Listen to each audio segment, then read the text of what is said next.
예, 안녕하십니까. 자, 오늘은 적천수 천미를 하는 날이에요. 천간장이에요.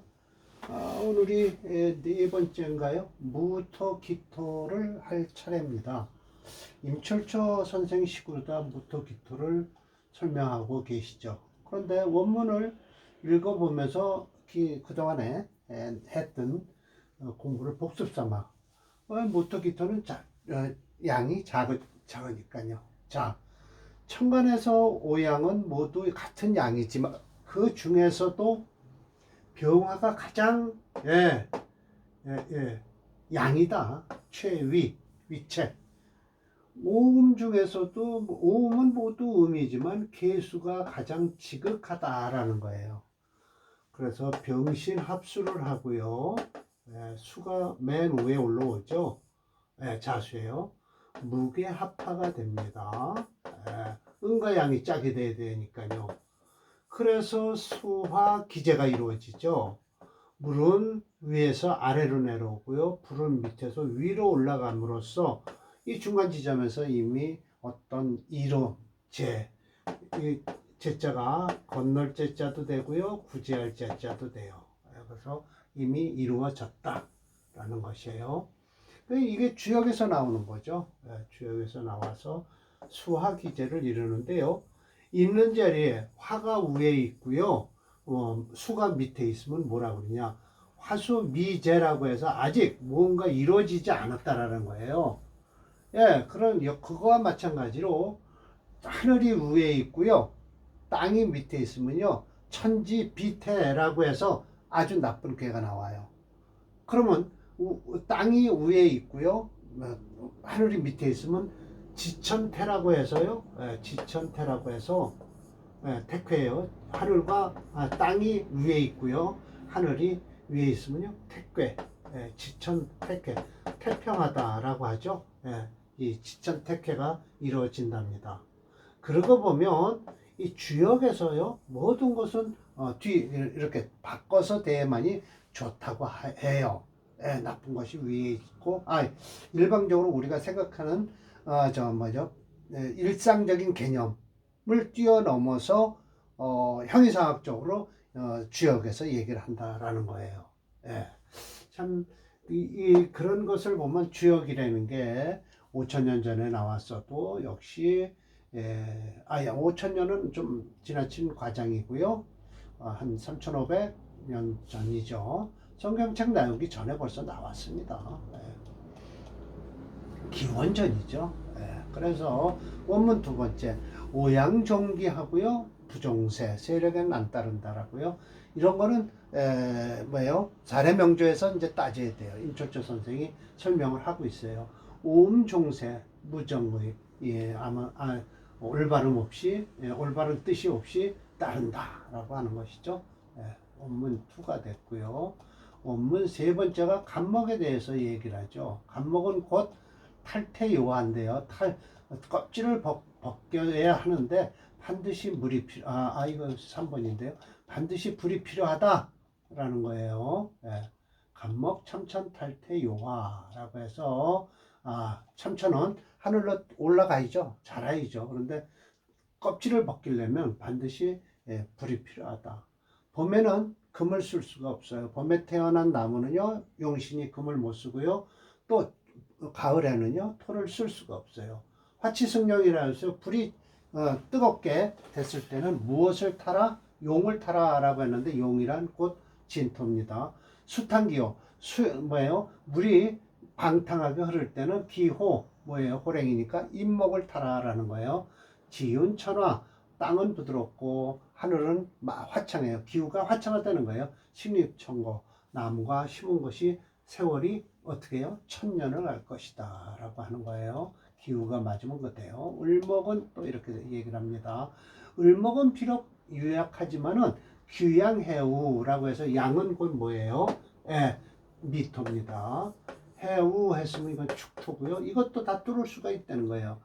회정포병에서 정화를 품거나 병화를 품고 있으면요. 과봉승후라고 해서 탈과자에 탈승자예요. 이건 가래를 벌리고서 타는 거예요. 우스운 거죠, 한마디로. 이거는 승, 올라타는 거고요. 그래서 봉은 봉황봉자라고 하지만 제가 순간적으로 착각했지만 이거는 박유자입니다. 그리고 이것은 신, 신월에 태어난 것이에요. 유신월에도 병화와 정화만 있다면 충분히 감당을 한다라는 거예요. 병화 정화가 이 유신을 막아줄 테니까요. 허습지지에는 기마요구라 말을 타도 역시 근심이 된다. 허습지지 수탕기화할 때는 말을 타라, 호랭이를 타라고 그랬거든요. 기마교우 했으면 말은 뭐예요? 오하죠, 뭐. 이렇게 돼서 허습지지에도 5할 타고 있어도 역시 근심이 된다. 등락예감 늘 하시는 말, 일상적으로 우리가 명리를 공부하면요, 등락예감 하죠. 간목을 이렇게 간목에 의지하고 자라면은 가출아 봄도 좋고 여름도 가을도 좋다, 걱정 없다라는 뜻이에요. 간목에 의지하면 충분히 살아갈 수 있다라는 거죠. 오빠죠. 오빠의 덕을 본다라는 것이에요. 그럼 오빠는 어떻게 될까요? 좀 근심스럽죠. 자, 병화입니다. 병화는 을목이 이제 지났으니까요. 병화는 맹렬해요. 그래서 기상모설, 이 설이상자고 눈설자죠. 기모하면 속인다는 거예요. 우습게 여기는 거예요. 우습게 여기고, 능단경금에서 능이 단련한다. 경금을 단련한다. 봉신반겁, 신검을 만나면 오히려 겁이 난다라고 해서 병신합수하면 병신이 합의되면요, 저 병화가 겁을 내요. 토중성자에서 토가 많아도 부드러울 자자예요. 그러니까 여유가 있다라는 거예요. 수창현절, 물이 미칠 창자예요. 현절에도 절개가 나타난다. 호마견향이라는 것은 세 개예요. 인호술, 그렇죠. 호화 인호술이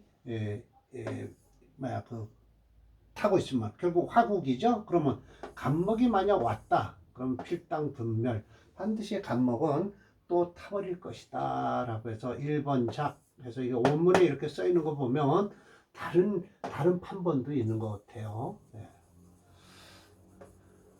한 번이 아닌 것 같습니다. 어떤 책에는 이렇게 돼 있대요. 작, 호마, 겨냥, 갑 해서 뭐라고 했을까요? 간목 뭐라고 하질 않고 뭐라고 했겠죠? 갑내성멸이라고 했네요. 간목이 와서 멸할 것이다 라고 했네요. 자, 이제 정화로 흐릅니다. 정화야 유중, 부드럽고 중정을 지키는데요. 내성 소융, 철조 선생이 말씀하시길, 철조 선생이 말씀하시기로 소융이라는 건 곧 뭐냐, 문명이라고 한다라고 했어요. 포울, 을목을 이렇게 싸고 돌아요. 그러면 효가 나타나요. 이런 것은 철조 선생이 다 설명을 하고 계세요.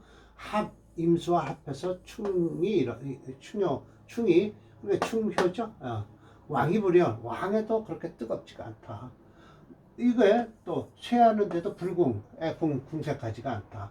만약 유여 정모란 이건 칠엄마거든요. 간목이 있으면 가추가동이라 가을도 좋고 겨울도 좋다라고 해서 정화의 습성을 원문에서 이야기하고 있습니다. 자, 이것을 철조 선생이 전부 해석해 주세요. 자, 볼까요? 할 게 없죠. 이거 지난번에 얘기했으니까요. 자, 7번으로 넘어갑니다. 자, 무토에 대해서 설명을 하고 계셔요. 자, 원문이 이렇습니다. 무토가 여기 나요. 자, 원문 7번 무토라고 했어요. 무토는 고중이다 라고 했어요. 이건 뭐예요? 단단하고 무겁다. 이미 중에 있으면서 가운데 있죠? 갑을 병정 다음에 무기가 가운데 있는 거예요. 경신응계. 그러니까 결국은 갑을 병정해서 봄, 여름에서 가을과 겨울로 넘어가기 전에 가운데에 토를 거치려는 거예요. 계절의 순환은요, 항상 토가 있어야만이 변한다니까요. 항상 그렇잖아요. 토는 곧 뭐냐, 스펀지 역할을 하는 거예요. 충격을 최소한으로 방어해 주는 거죠. 가운데 있으면서 또한 바르다.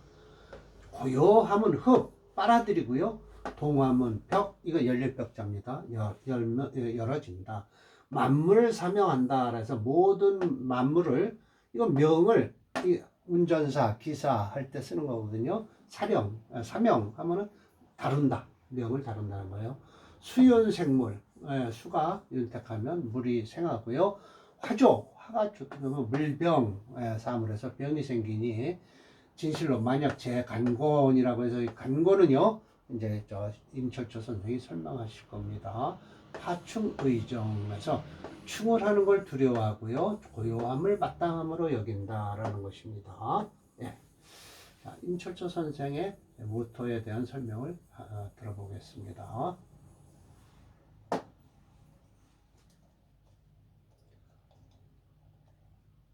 임시화 했어요. 자, 무토는 양토예요. 양토는 맞죠. 양토니까 그 기운이 고중하다. 원문에 있는 대로입니다. 거중, 중에 거에서 득정, 발음을 얻는 것이니, 춘하는, 보세요. 이거 보세요. 춘하죠. 그럼 결국은 춘하 지나고 나면 가을, 겨울을 얘기해야 되는데, 춘하는 기운이 동해서 여러 제키니 곧 발생이 되는 것이다 라고요. 추동은요, 기가 고요하면서도 모여드니까, 즉 수장 한다는 거예요. 고로 뭐가 된다? 만물의 뭐가 될까요? 자, 짚고 넘어갑니다.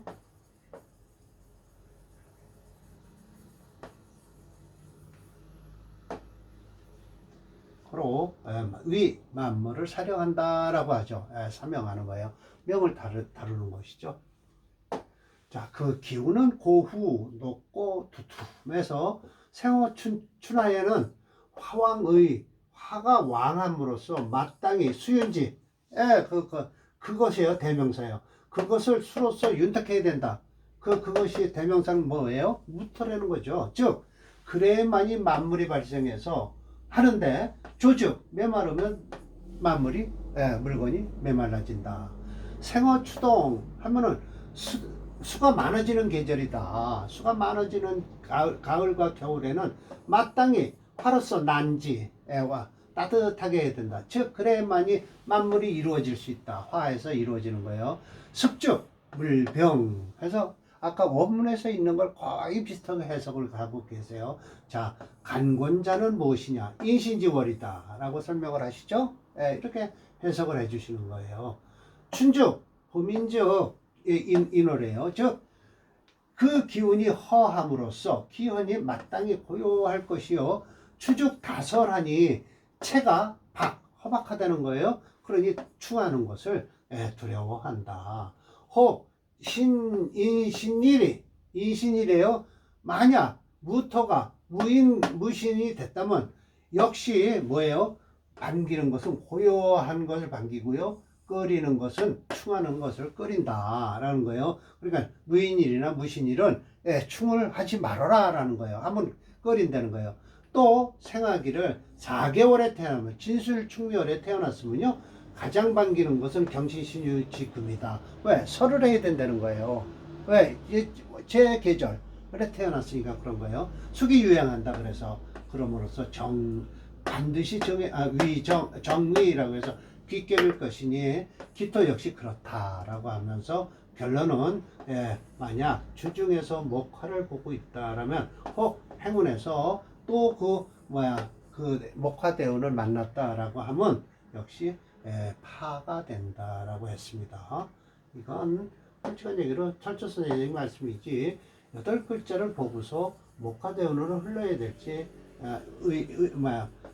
반길지 끓일지는 사주 8글자를 봐야 돼요. 이렇게 결론을 내릴 수는 없지만 큰 대의에서는 그렇게 설명을 하고 계시죠.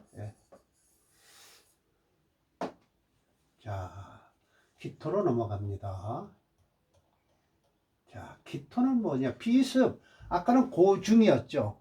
고중인데 기토는 비습, 낮고 습하다라는 거예요. 그래서 중하면서 바르고 축장해서 걷어들인다라는 거예요. 불수목성, 목이 성해도요 그렇게 걱정 없다라는 거예요. 불의 수강, 물이 미쳐날 때도 그렇게 걱정을 안 한다. 두려워하지 않는다. 화소화회라고 해서 불이 적으면 불이 꺼진다라고 해서 있다. 철저서 이 철조 선생께서 아주 자세히 설명하십니다. 금다 금강, 금이 많으면 금빛이 더 난다. 약여 물왕, 만약 물이 왕하기를 바란다면 마땅히 뭐를 해야 되냐. 도움과, 이게 도울조자나 도울방자나 똑같아요. 도움이 마땅하다라는 것이에요. 이 기도를 도와주어야 된다는 것이죠. 예. 불이 적으면 불이 꺼지니까 불이 좋은 게 불이 좋은 게 불이 많은 게 좋겠죠. 왜? 기토는 습토니까요. 자, 임시왈 들어갑니다. 임시왈. 자, 보세요. 기토는 위, 대다, 음수지토다라는 거예요. 맞죠? 음수지토. 조금만 더 올릴까요? 중정축장 가운데 바로 있으면서 거둬들인다. 관 팔방이 왕사계다. 사계절에서 왕하게 되는 것이니 어떻게 자생불식 뭐예요? 도와줄 자자예요. 도와서 생하는 게 불식지며 끊임없이 쉬지 않게 쓰는 것이다 라는 거예요. 그러면서 불수목성 목을 이제 이게 얘기하는 거예요. 관팔방이 왕사계라는 것은 이 뜻이다라는 거예요. 자생하는 것이 불식지묘다. 그냥 팔방으로 돌아가니까요. 쉬지 않고 돌아가는 묘함이 있다. 불수목성 했잖아요. 이걸 설명하는 거예요. 저 원문에서 읽던 걸요. 목이 성한 걸 근심하지 않는 것은 그 성질이 어떻게 해요? 유약하고 화목함으로 목을 부드럽게 자해서 배양, 우리도 배양이라고 그러죠. 배양하기 때문에 목이 불극이야. 토를 극할 수가 없다라는 거예요. 간목이 기토를 보면 각기압토해서 화하죠. 불의 수강, 물이 미쳐날 때도 근심하지 않는 것은 그 체가 단앵응해서 단정하면서도 응함이 있어서 수득이 납장, 물을 얻으면 바로 그걸 받아들여서 저장을 한다. 그래서 수불충, 수가 그걸 충하지 않는다라는 것이죠. 화서화해자는 그건 뭐냐? 정화로서 정화다. 음토는 능 수염화, 화를 끌어들임으로써 회화시킨다. 불을 끄는 거예요. 그래서 금다 금강자는 또 뭐냐? 신금으로서 수토는 능 생금윤금하다. 금을 생하고 금을 윤택하게 할 수 있다. 주중에 토기가 지나치게 많으면 신금은 우득 병화가 그 병화를 얻어서 그 음습한 기운을 제거하면 더욱 족이 자생만물한다라는 거야. 소위 의조의방이라는 게 이 뜻이다라는 거예요. 조방은 같은 뜻이에요. 돌조 돌방입니다. 그렇게 해서 오늘 기토까지 강의를 했습니다. 쭉 법은 이제 계속 경신금, 임계수까지 하면 원문만 가지고도 임 선생 말을 그냥 곧바로 해석할 수가 있답니다. 자, 그래서 오늘 강의는 이걸로 마치겠습니다. 수고하셨습니다.